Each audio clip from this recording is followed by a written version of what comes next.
right this second, while convinced you're making your own choices, living your own life, following your own path. Let me challenge that comfortable illusion.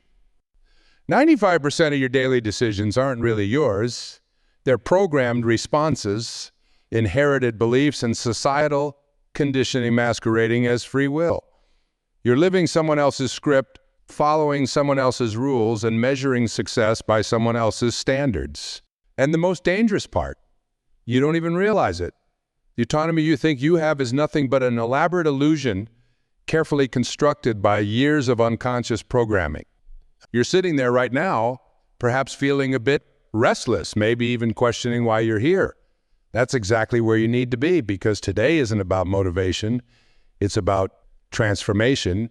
And transformation begins with a single question that most of us are too afraid to ask ourselves. Am I truly living, or am I just existing? Take a moment to feel the weight of that question. Let it sink deep into your consciousness. The truth is, most of us have become masters of existing. We've perfected the art of going through the motions, checking boxes, and collecting paychecks. We've convinced ourselves that this is what life is supposed to be. But deep down, in those quiet moments when we're truly honest with ourselves, we know there's something. We spend more time planning our vacations than planning our lives. We invest more energy avoiding pain than pursuing joy. And most perplexingly, we often choose the comfort of our familiar misery over the uncertainty of potential happiness. Think about the last time you felt truly alive. Not just content, not just okay, but absolutely, undeniably alive. For some of you, that memory might be recent. For others, you might have to dig deep into your past. But we all have these moments, these glimpses of what life could be. The question is, why aren't we living in that state more often? The science of happiness isn't complex, but it is precise. Research has shown that our brains are literally wired to resist change, even when that change could bring us joy. It's called the status quo bias, and it's one of the many invisible forces that keep us trapped in patterns that no longer serve us. Let me share something that might surprise you. Happiness isn't a destination. It's not something you achieve once you get the promotion, buy the house, find the perfect partner, or reach the ideal weight. These are all external circumstances. And while they might bring temporary satisfaction, they don't create lasting happiness. The real science of designing a happy life begins with understanding that happiness is a skill, one that can be learned, practiced, and mastered. Just like you can train your body to run a marathon, you can train your mind to generate happiness regardless of external circumstances. But here's where most people get it wrong. They wait for the perfect conditions to be happy. They tell themselves, I'll be happy when, and that when becomes a moving target that's always just out of reach. The truth is, happiness isn't about having what you want. It's about wanting what you have while you work toward what you desire. Every thought you think is literally rewiring your brain. When you consistently focus on what's wrong in your life, you're strengthening neural pathways that make it easier to find more things to be unhappy about. It's like digging a groove in your mind that your thoughts automatically follow. The good news is that this same principle works in reverse. When you consciously direct your attention to what's good in your life, you begin to create new neural pathways. It's not about ignoring problems or pretending everything is perfect. It's about maintaining a balanced perspective that allows you to see both challenges and opportunities. How many times have you caught yourself saying, I have to instead of I get to? This simple shift in language can dramatically alter your experience of life. When you say I have to go to work, you're framing it as a burden. But when you say I get to go to work, you're acknowledging the privilege of having employment, the ability to earn a living, and the opportunity to contribute something meaningful to the world. This isn't just positive thinking. It's about creating a fundamental shift in how you perceive and interact with reality. And this shift begins with understanding that everything in your life right now is a result of choices you've made consciously or unconsciously. Some of you might be thinking, but you don't understand my circumstances. And you're right, I don't know your specific situation, but I do know this. Regardless of your circumstances, you always have the power to choose your response to those circumstances. This is where true freedom lies. Think about water for a moment. When faced with an obstacle, water doesn't stop. It finds another way. It flows around rocks, carves through mountains, and always reaches its destination. Water doesn't fight with obstacles. It adapts and continues its journey. This is the kind of flexibility we need to cultivate in our own lives. The science of happiness tells us that our brains are incredibly plastic. They can change and adapt at any age. This means that no matter how long you've been stuck in negative patterns, no matter how deeply ingrained your habits might be, you can change. Are you willing to do the work? This work begins with radical honesty. You must be willing to look at yourself and your life with complete truthfulness. What patterns do you keep repeating? What stories do you tell yourself that keep you stuck? What excuses have become your comfortable allies? I want you to think about something that's been bothering you lately. Now ask yourself, what am I pretending not to know about this situation? This question can be uncomfortable because it forces us to confront the ways we might be contributing to our own unhappiness. The most profound changes often begin with small shifts in perspective. Instead of asking, why is this happening to me? Try asking, what is this teaching me? Instead of wondering what's wrong with my life, ask what's right with my life that I've been taking for granted. These questions aren't just philosophical exercises. They're practical tools for rewiring your brain and creating new neural pathways that support happiness and growth. Every time you catch yourself in a negative thought pattern and consciously choose a different perspective, you're literally rebuilding your brain's architecture. Your brain doesn't know the difference between what's real and what's vividly imagined. This is why worry works so well. When you worry about something, your brain responds as if that thing is actually happening. But the same principle can work in your favor when you deliberately focus on positive outcomes and possibilities. You know what's fascinating about human behavior? We often resist the very things that could set us free. We hold on to pain like it's a precious treasure, defending our right to be unhappy. We collect evidence to support our limitations rather than our possibilities. But what if we redirect that same energy toward our growth? Let me tell you something that might shake you to your core. Every belief you hold about yourself, every limitation you accept as truth, is nothing more than a thought you've thought so many times that it's become familiar. And familiarity, my friends, is not the same as truth. Take a moment right now to identify one belief you hold about yourself that limits you. Maybe it's, I'm not good enough, or I always mess things up, or I'm too old to start something new. Now, here's the crucial questions. Where did that belief come? Did you arrive in this world with it? Or was it installed in your mind by past experiences, other people's opinions, or society's expectations?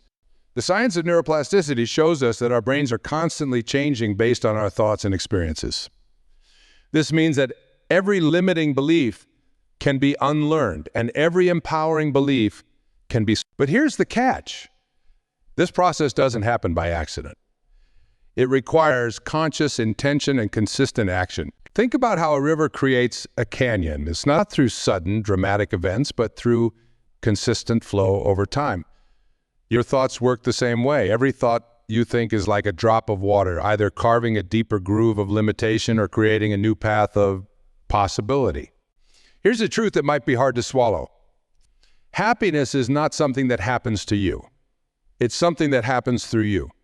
It's not about waiting for the storm to pass. It's about learning to dance in the rain.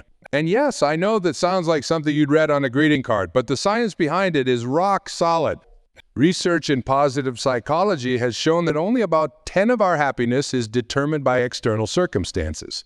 The rest comes from our genetic baseline and, most importantly, our intentional activities and attitudes. This means that regardless of what's happening around you, you have enormous power to influence your own happiness. But let's be real. This isn't about plastering a smile on your face and pretending everything is fine when it isn't. This is about developing emotional intelligence and resilience. It's about understanding that you can experience negative emotions without... When clouds pass across the sky, do they change the nature of the sky itself? Of course not. The sky remains vast and unchanged, regardless of what passes through it. Your consciousness is like that sky. Thoughts and emotions are merely clouds passing through. You can observe them without becoming them. This understanding is revolutionary because it frees you from the tyranny of your emotional states. You begin to realize that you're not your thoughts, you're not your emotions, you're the awareness that experiences them. And from this awareness comes choice. Let's talk about choice for a moment. Every day, you make thousands of choices, most of them unconsciously. You choose what to focus on, what meaning to assign to events, how to respond to challenges, and what actions to take. These choices over time create your life experience. But here's where it gets interesting. Research shows that we often make these choices based on past patterns rather than present possibilities. We react from our programming instead of responding from our potential. The key to changing this lies in developing what I call choice awareness. Choice awareness begins with the recognition that in any given moment, you have more options than you think. When you're angry, you have the choice to express that anger destructively or to channel it into productive action. When you're afraid, you have the choice to let that fear paralyze you or to use it as fuel for growth. Think about a recent situation where you felt stuck or powerless. Now let's expand the field of possibilities. What choices did you have that you didn't consider? What options were available that your habitual thinking prevented you from seeing? The science of decision-making shows us that we typically consider only a fraction of the options available to us. We're limited not by reality, but by our perception of reality. And our perception is heavily influenced by our past experiences and beliefs. Whenever you catch yourself saying, I have to or I can't, stop and challenge that thought. Replace I have to with I choose to and see how that shifts your experience. Replace I can't with how can I? And watch as new possibilities emerge. This isn't just positive thinking. It's about rewiring your brain for more accurate and empowering thought patterns. When you consistently challenge your limiting thoughts and actively seek alternative perspectives, you're creating new neural pathways that support growth and possibility. Instead of saying, I have to go to work, you say, I choose to go to work because it allows me to provide for my family and contribute to society. Instead of saying, I can't start my own business, you ask, how can I start my own business in a way that manages risk and builds on my current resource? The quality of your life is directly related to the quality of questions you ask yourself. When you ask better questions, you get better answers. When you ask empowering questions, you access empowering solutions. But remember, this isn't about positive thinking to the point of delusion. It's about seeing reality clearly while maintaining an empowering perspective. It's about acknowledging challenges while focusing on solutions. It's about accepting what is while actively working toward what could be. Let's talk about something that most motivational messages skip over: the incredible power of discomfort. We live in a world obsessed with comfort, constantly seeking ways to avoid pain, eliminate struggle, and bypass difficulties. But very things we're trying to avoid are often the things we need most for our growth. Think about how a muscle grows. It doesn't get stronger through comfort. It grows through resistance, through the microscopic tears that occur when we push beyond our current limitations. Our emotional and spiritual growth follows the same principle. Every time you face a challenge that stretches you beyond your comfort zone, you're creating opportunity for growth. They wait to feel ready before taking action. They wait for confidence before stepping into challenges. They wait for certainty before making decisions. Here's the truth.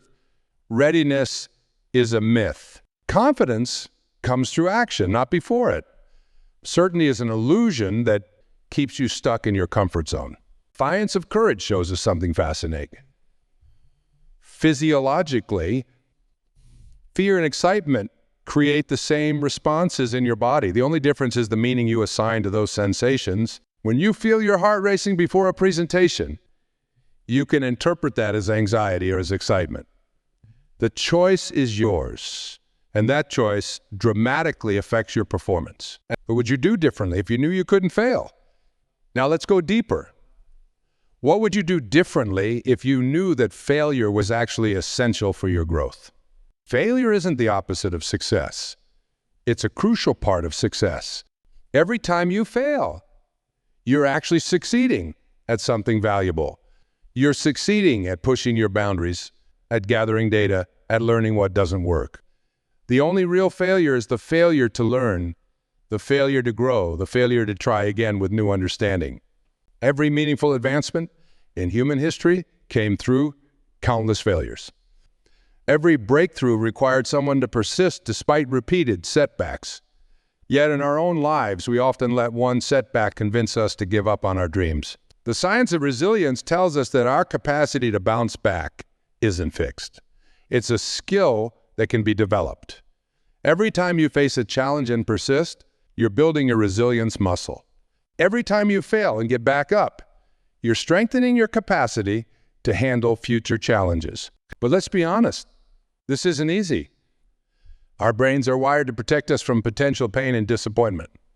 This protective mechanism, while useful for physical survival, often holds us back from emotional and spiritual growth. The key is learning to distinguish between genuine threats and growth opportunities. It asks you, what if I fail? Ask yourself, what if I grow? Instead of wondering, what will others think? Ask, what do I think? Instead of focusing on what you might lose, focus on what you might become. The science of personal transformation shows us that sustainable change happens not through dramatic overnight shifts, but through consistent small actions aligned with our deeper values. It's not about massive leaps. It's about small steps taken consistently over time. Think about this. Every major achievement in your life started with a single step. Every relationship began with a single interaction. Every skill you've mastered started with a beginner's mindset. The key is to honor these small beginnings while keeping your eyes on the larger vision. There is where many people get stuck.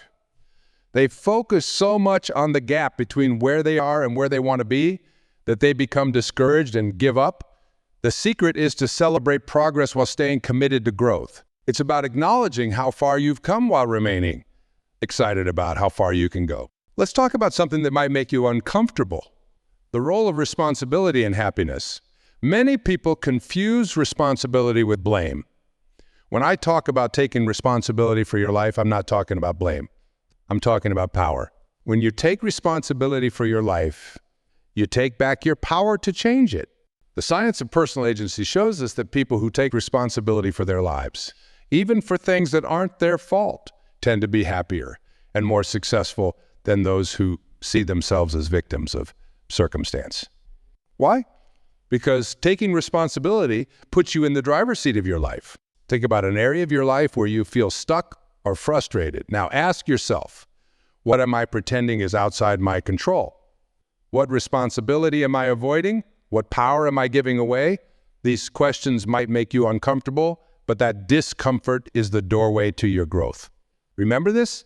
Every time you say, I can't, because you're giving away your power. Every time you say, it's not my fault, you're choosing powerlessness over possibility.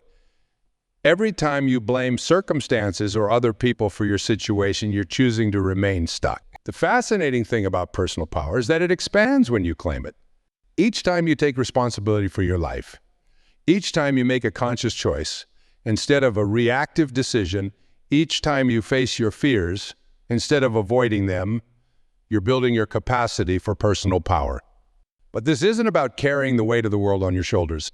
It's about understanding the difference between what you can control and what you can't, then focusing your energy on what's within your sphere of influence. It's about taking responsibility for your responses, even when you can't control the circumstances. Let's delve into something that fundamentally shapes our experience of life. The power of presence. In our hyper-connected world, we become masters of distraction, experts at being physically present in one place, while our minds are scattered across 1,000 different thoughts, worries, and plans. The science of mindfulness reveals something extraordinary. The quality of our life experience isn't determined by what happens to us, but by our presence in each moment. When we're fully present, even ordinary moments become extraordinary. A simple cup of tea becomes a meditation. A routine walk becomes an adventure. A conversation becomes an opportunity for deep connection. It's not that people don't understand about presence. It's not about forcing your mind to be still. It's about developing the capacity to observe your thoughts without becoming entangled in them. It's about creating space between stimulus and response, between trigger and reaction. Think about how many times you've eaten a meal without tasting it, had a conversation without hearing it, or driven somewhere without remembering the journey. These moments of unconscious living add up to create a life that feels empty despite being full of activity. PE research on happiness shows something fascinating. But people who regularly practice mindfulness report higher levels of life satisfaction, not because their circumstances are better, but because they're more fully present to experience the good that already exists in their lives. Let's try something right now. Take a deep breath and feel the sensation of the air moving through your body. Notice the weight of your body where it makes contact with your seat. Observe the sounds around you. This simple act of bringing attention to your present experience immediately shifts your state of consciousness. But presence isn't just about peaceful moments of meditation. It's about bringing full awareness to everything you do. When you're working, work. When you're resting, rest. When you're with someone, be fully with them. This kind of focused attention not only improves your performance, but also deepens your experience of life. Consider how much energy we waste living in imagined futures or remembered pasts. We worry about things that might never happen, replay past mistakes, or dream about future successes, while missing the only moment we can actually influence, this one. The science of attention shows us that our brain's default mode is to wander, to jump between past and future, to create scenarios and stories. This isn't a flaw in our design. It's a feature that helped our ancestors survive. But in our modern world, this tendency often creates unnecessary suffering. Your life is happening right now. Not tomorrow, not next week, not when you achieve your goals or resolve your problems. Right now. The quality of your presence in this moment is the quality of your life. But let's be practical about this. I'm not suggesting you should never plan for the future or learn from the past. What I am suggesting is that you do these things consciously with awareness rather than getting lost in unconscious mental patterns. Think about your relationships. How often are you physically present but mentally absent? How many precious moments have you missed because your mind was somewhere else? The quality of your relationships is directly proportional to the quality of your presence in them. The science of social connection shows us that deep, meaningful relationships are one of the strongest predictors of happiness and longevity. But these connections can't be formed through distracted, half-present interactions. They require full presence, genuine attention, and authentic engagement. Let's talk about something that might surprise you, the relationship between presence and personal power. When you're fully present, you have access to all your resources, your wisdom, your creativity, your intuition. When you're lost in mental chatter, you're operating on autopilot, using only a fraction of your... Consider how many decisions you make each day while your mind is somewhere else. Consider how many opportunities you might miss because you're not fully present to recognize them. Consider how many solutions you might overlook because you're too busy thinking about the problem to see what's right in front of you. The practice of presence also reveals something profound about the nature of happiness. Most of our unhappiness comes from resistance to what is, from wanting things to be different than they are. When we're fully present, we can see clearly what needs to be changed and what needs to be accepted. This brings us to another crucial aspect of designing a happy life, the power of acceptance. But let me be clear, acceptance doesn't mean resignation. It doesn't mean giving up or settling for less. Acceptance means seeing reality clearly without the distortions of denial or wishful thinking. When you accept what is, you free up enormous amounts of energy that you can then direct toward creating what could be. When you stop fighting reality, you can start working with it. When you stop complaining about circumstances, you can start changing them.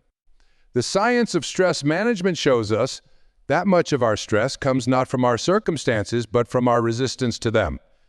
When we learn to accept what we cannot change, while focusing our energy on what we can influence, we experience a profound shift in our well. Let's bring all these pieces together and talk about integration, the art of weaving these principles into the fabric of your daily life. Because understanding these concepts intellectually isn't enough. True transformation happens when you embody these truths in your everyday experience.